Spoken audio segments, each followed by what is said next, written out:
Welcome to my review for Psychonauts 2. There's a few things you should know before we dive in. First, this review will absolutely have spoilers. I'm not going to go super in depth on the specifics of a lot of the plot, but I will be exploring the groundwork of the plot, details about the minds you explore, and many of the overarching themes of the game. I'll also be showing a lot of visual elements that, while not direct spoilers of major plot points, will give away some of the most interesting and compelling elements of the game and the environments you explore. I would love for you to enjoy my review, but I honestly believe this game is best experienced firsthand, so if you have any interest at all in playing this for yourself, I advise you to come back for my thoughts after you do a playthrough. Secondly, it should be understood that I am incredibly biased toward this game. The original Psychonauts was one of my absolute favorites of the PlayStation 2 era of games. I first played Psychonauts 1 shortly after its release, and I've been waiting almost 16 years for the sequel. Almost half my lifetime was spent waiting for this game. I can't even begin to claim I'm not biased as fuck towards it. That said, I'll do my best to be honest about my feelings on everything I speak about, both good and bad, positives and negatives, because there are negatives to this game no matter how invested I am. But understand, if I'm overly glowing toward the game, I'm aware of it. This is where I'm at, so you'll have to deal. Still here? Great, let's go. As soon as the game kicks off, it's immediately obvious that a ton of care went into the graphics, specifically preserving the style and flavor of the original Psychonauts art direction while giving it the type of facelift that only a 16-year leap forward in tech could offer. Raz and every other familiar face are lovingly recreated and full of the same character and unique charm we saw in the original. Throughout the course of the game, we see a lot of returning characters, from cameos to full-on central roles, and it's fantastic to see just how well the team at Doublefine pulled off the fidelity of the familiar characters while still bringing a modern touch to the visuals. We meet many new characters that flesh out the Psychonauts universe quite nicely, from the intern kids to Raz's eccentric acrobatic family. Oh no.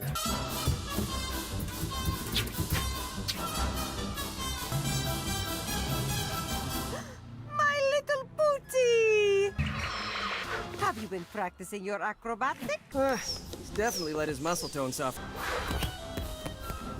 I think he's put on a little weight. He's not as flexible as I prefer. Pull harder.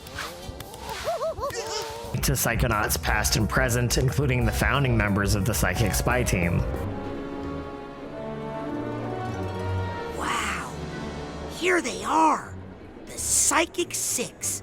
The group of paranormal experts Ford Cruller gathered together to form the Psychonauts.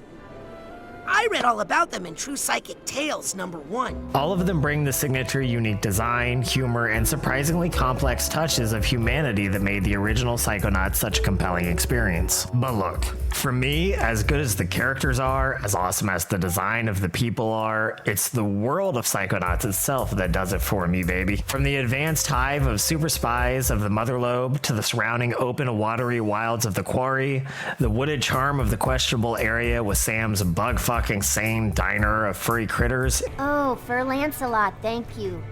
Are those the acorns I asked for? No, they can't be, can they? I hate to yell at you, Fur Lancelot, but Now, try again. But this time think about personal commitment and delivering excellence every day. All right? Sorry you had to see that, Raz.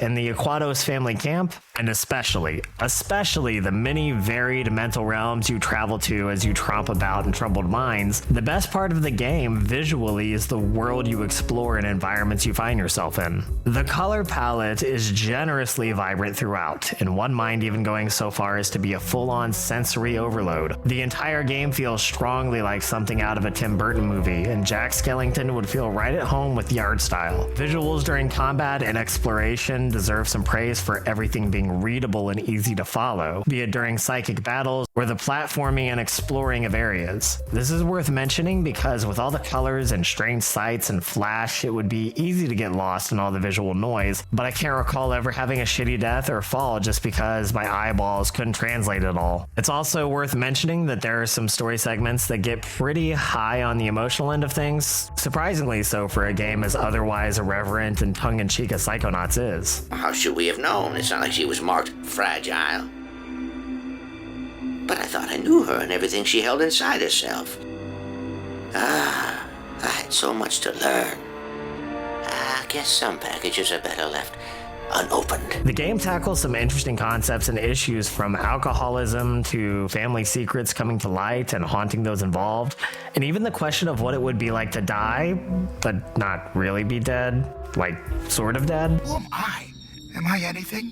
Am I everything? Am I God? Oh, I'm not sure, but I feel like I might be God, or the universe, or the ultimate cosmic oneness, or something in that jam. Am I right? Well, basically, right now, you're kind of a brain in a jar. Whatever, it's complicated. The point is, there are some heavy and poignant moments, and the game's art does a great job of appropriately conveying emotion when it gets serious. And that's saying something when we're talking about characters whose faces collectively look like they got sat on for an extended period of time by a gorilla. Look at these faces and tell me they're not fucked up. I love these characters, but my god, they're borderline nightmarish in concept alone. Are these even supposed to be human beings? What happened? They got left in the oven for too long? Someone needs to be held responsible before they commit this atrocity again. Sorry. Yeah, game looks great.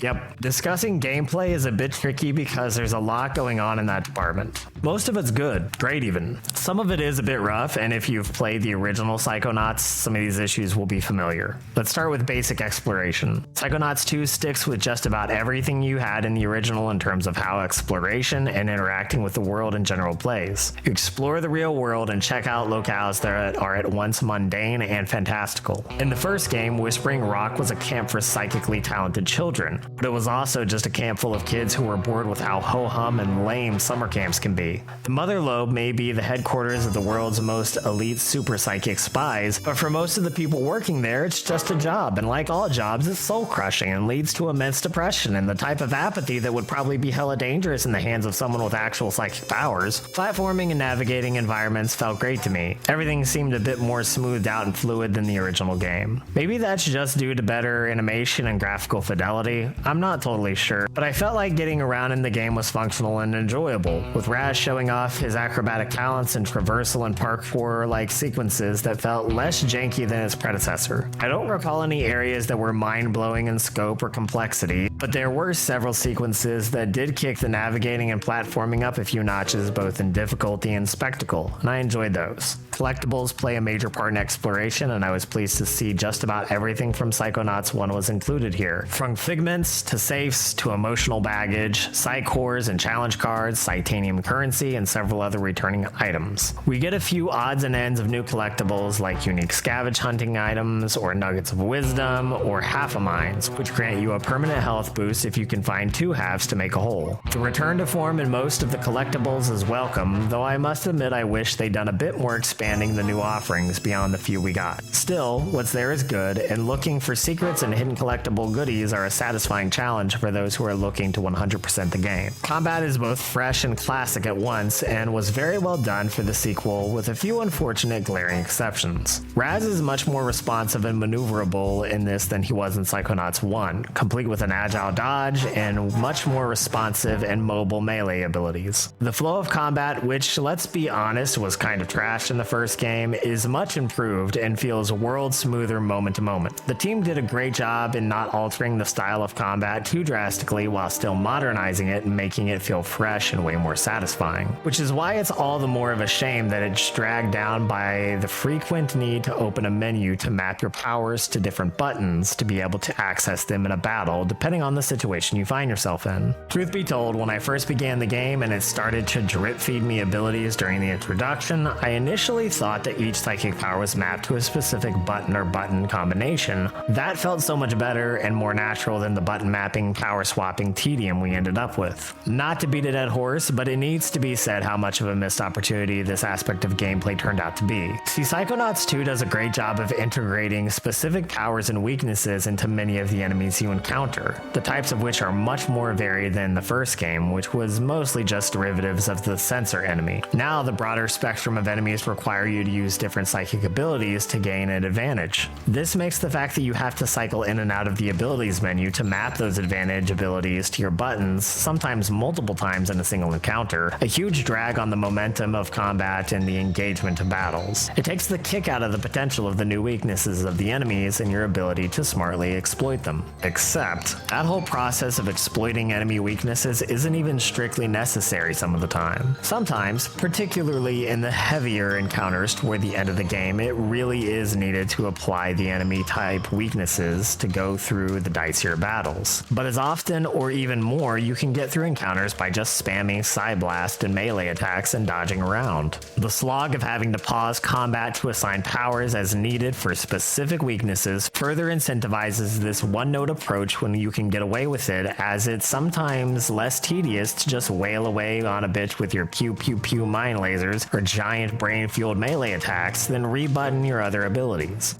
It's honestly a shame, because if they had made abilities set across specific assigned buttons and button combinations in a way that would allow you to avoid the whole menu button mapping snooze fest and made taking advantage of weaknesses a bit more vital to effectively taking down enemies, this shift in the way you interact with combat would have been a leap forward for the series instead of just a step. Boss encounters are a pretty big treat throughout the game, many of them being original and compelling challenges that force you to use all of your skills and abilities in specific ways to advance. Some of the bosses are over the top in both unique challenge and just memorable bullshit that they do. This boss encounter alone floored me. You spend almost this entire encounter fighting sentient hand puppets who projectile vomit at you over and over again. And your solution to defeating them? Force feed them food until they vomit themselves to death. What the fuck is this game? Incredible. That's what it is. Gameplay expands into various set pieces and specific mechanics and systems that we see in each individual mind we explore and interact with. Most minds have at least some small way that we have to engage in gameplay in an original and unusual way we don't see anywhere else in the game. From riding a giant bowling ball to competing in a competitive cooking show that requires our powers to process the ingredients, bouncing around in a pachinko machine, and I mean in a pachinko machine, repairing and then using a massive typewriter in a huge postal mail sorting room overseen by a giant robot mailman Ford cruller mental projection, sailing on a door-turned raft along a giant spherical ocean mine that happens to belong to an alcoholic gardener, using light refraction and time distortion to explore the overwhelmingly vibrant drug trip of colors found in a mind that has been erased and held in mental suspension for 20-some-odd years that just happens to be voiced by Jack Black. Is that a fish? I think it's a fish. Or a bus. I forget which is which. Well, you rode on it, so I guess it's a bus. The way that the game has you approach each world and its features, traits, and themes are deeply varied in both mechanics and small but satisfying details that apply your already existing powers and abilities in original and light bulb moment ways. It gives each mental realm a feeling of being whole and expansive and thoroughly fleshed out, and I can't overstate how much that serves to make gameplay and the entire experience of Psychonauts 2 compelling. Finally, there are a few new progression systems in play. Your badges, or powers and abilities, can be leveled up and made more powerful and effective by spending rank points. These effects are varied, such as making your pyrotechnic ability burn longer and across a larger area, or making your side blasts deal more damage and chain attacks to other enemies surrounding the selected target. You can also buy pins from the shop that you can equip to modify many abilities in small but meaningful ways. And these can even help you earn more currency, change the color of your psychic aura, or even let you do Bobby fucking Zilch's annoying little dance.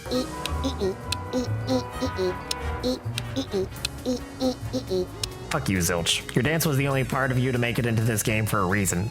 Cuck. The increased progression systems are welcome additions, although I will say that I think that the pins could have been executed better. As it is, you can only equip 3 pins at a time, and that can sometimes feel limiting. Maybe the idea was to switch and swap your equipped pins based on the situation and powers you are currently using, but honestly there's too much pausing and swapping with button mapping your abilities in the first place, so there's no way I was ever going to add even more to that by switching my pins based on what was going on in game. Put on the pins that earn me more Titanium and rarely ever change them, and that's a big missed opportunity. Befall, I hear you say, you're choosing not to interact with the system in the way that it was intended. And to that I say, stop being a contrarian asshole. A system has to properly incentivize players to interact with it, either by being fun, engaging, or otherwise meaningful, or by being absolutely necessary. The pins ended up being none of those things. And more's the pity, because it was a missed opportunity to really expand the game into a more customizable direction. Moving on to music and audio, there's some solidly catchy songs in the soundtrack. While the majority of the soundtrack isn't as memorably amazing as many games out there that lean very heavily into their music to set the vibe and tone of the game, the songs were nonetheless well arranged and matched the sort of whimsical and upbeat nature that you would expect from a game with Psychonauts' tone and style.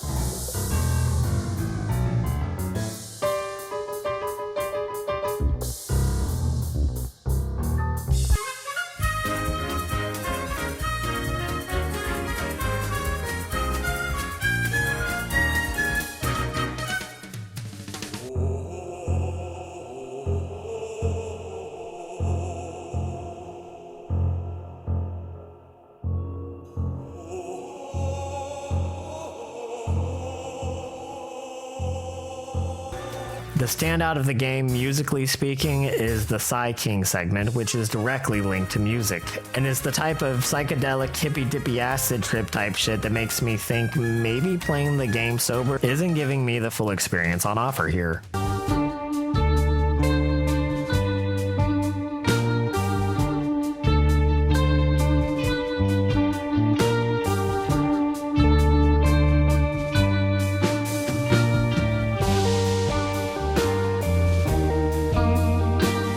This culminates in a song performed by Jack Black that leans very firmly into the vibe of the whole area.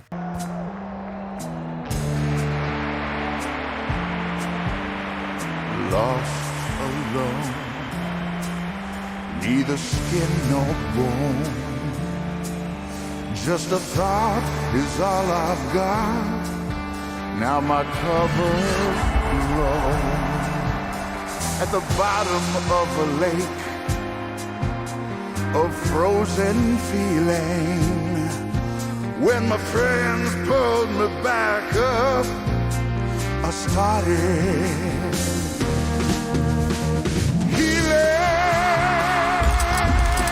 Yeah, I'm not advocating for drugs or anything, but drugs might be the way to go here. Voice acting in the game is top-notch. The voice actors bring the great writing to life with wit, charm, and soul. Richard Stephen Horvitz returns as Raz. Open up! I need some fresh air. What am I? A prisoner? No, you're an intern.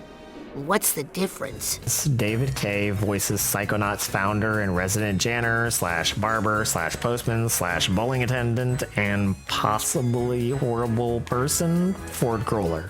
Well, I seem to remember the inside of your mind wasn't so neat and tidy either. Agent Cruller, I'm here to help. I want to unshatter your mind. Ah, don't bother. I've tried for years. Whoever dropped the kablooey on this mind really didn't want to put back together again.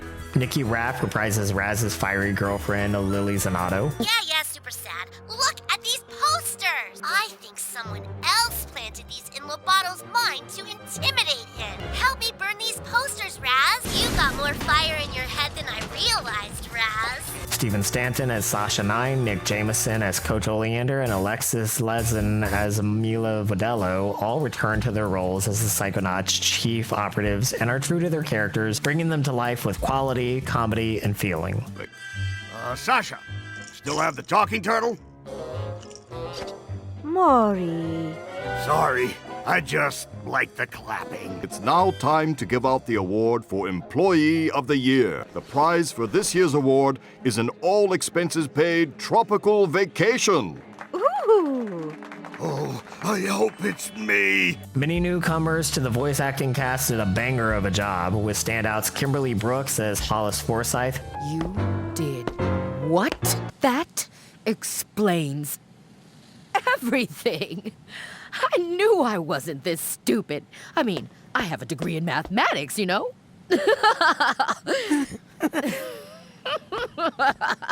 I thought I was really losing it.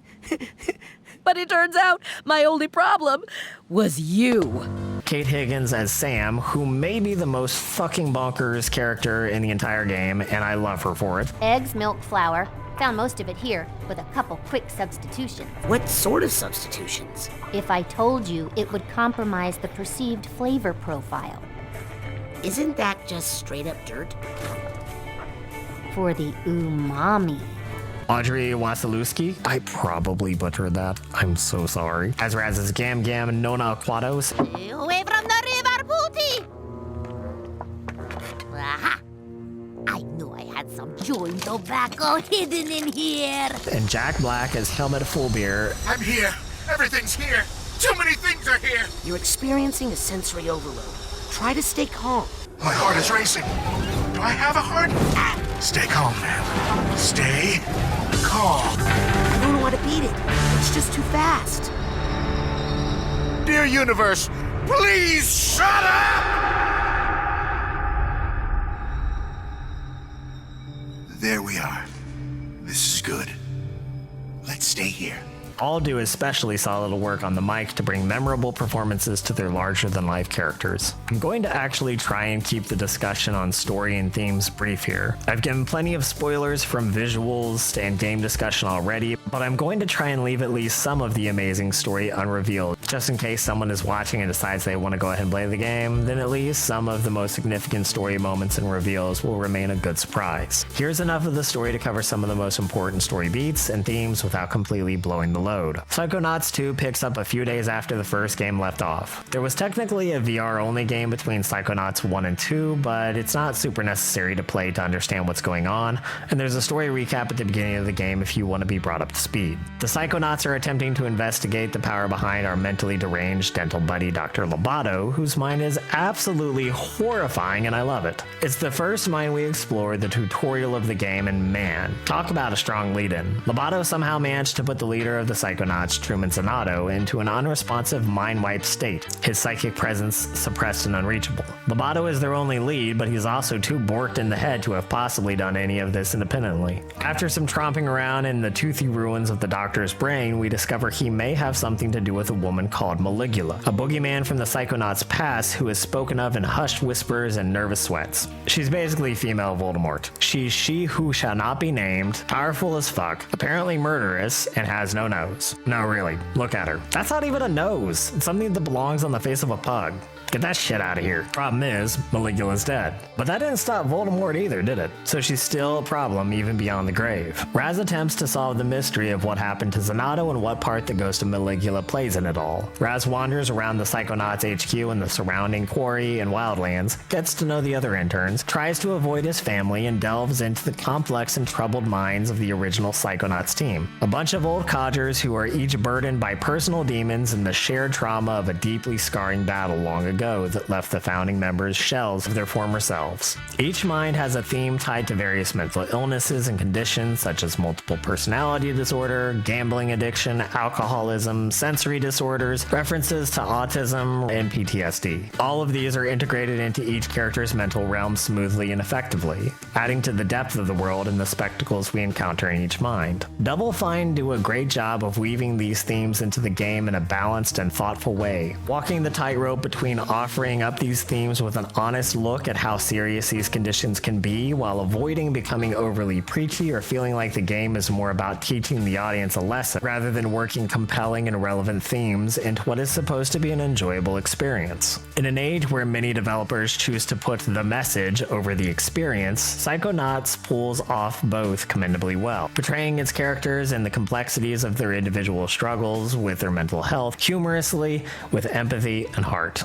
16 years is a long time to wait for anything. You don't even have to wait a full year to grow a new human if you think about it. Statistically speaking, a notable chunk of my audience hasn't even been alive as long as I've been waiting for this game. To wait for that long for something and finally get it inherently pre-bakes a certain sort of unavoidable bias into you, and I'm absolutely a strong case for that. With that in mind, I think that sort of anticipation also trends toward the sort of expectations that will turn you into a bit of a monster if your expectations fall flat. We've seen plenty of these cases, both rightful and misguided, like the new Star Wars trilogy and The Last of Us 2. Hell, even though Cyberpunk 2077 wasn't a sequel, it was supposed to carry on the mantle of the much beloved Witcher franchise. We all know how that sort of disappointment can turn a fan base into the most devoted of fans to the most caustic of critics. If Psychonauts 2 hadn't delivered the type of quality experience and attention to detail in all aspects that we were given, I would probably be dragging it through the mud with malicious intent. Thankfully, I'm instead left feeling the type of satisfaction that few sequels deliver these days. I heartily recommend playing the game if you're new to the series. Play the first one if you can. For a 16-year-old game, it holds up surprisingly well. But even if you don't, Psychonauts 2 is worth your time for the wild experiences and creative concepts alone.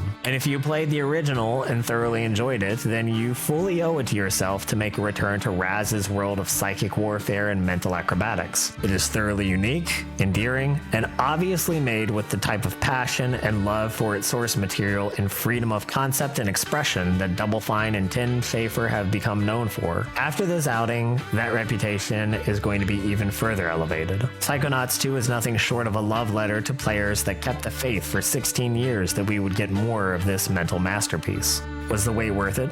Yes, but I swear, Tim, if you guys hold on to a release for another 16 years, I'm sending such an angrily worded tweet you have no idea. Thanks for watching my review of Psychonauts 2. This game is obviously near and dear to me, and I hope if I was too incredibly biased, it was still entertaining and enjoyable to watch. If you feel like I'm wrong, fuck you. I don't care. But you can comment about it anyways if that helps you cope. Subscribe for more reviews, streams, shorts, and general shitposting when I get a wild hair up my butt to do that sort of thing. Leave me a like if you want to help Big Daddy YouTube bless me with the algorithm. Support is appreciated. My family's starving and I don't want to go back to the corner again. Until next time, stay salty, nerds.